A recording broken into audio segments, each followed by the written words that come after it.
is a very severe situation, and this catastrophic situation has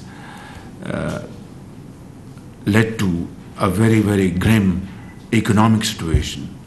We were grappling with a situation which we had taken over 4 months ago, and I'm not going to talk about politics here. It's all about this present situation. But then these floods have added on to our burden and created a very, very complicated situation.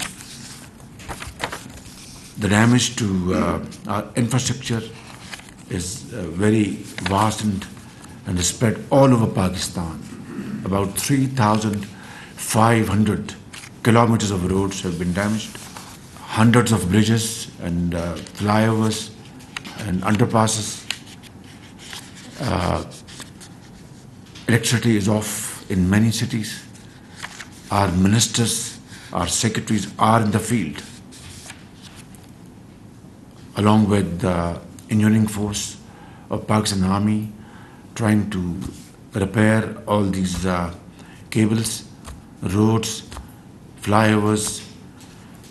3 days ago, Quetta was completely cut off from Sakkar, adjoining city in Sindh, and within 36 hours, our great engineers and officers and workers were able to repair and rehabilitate this communication.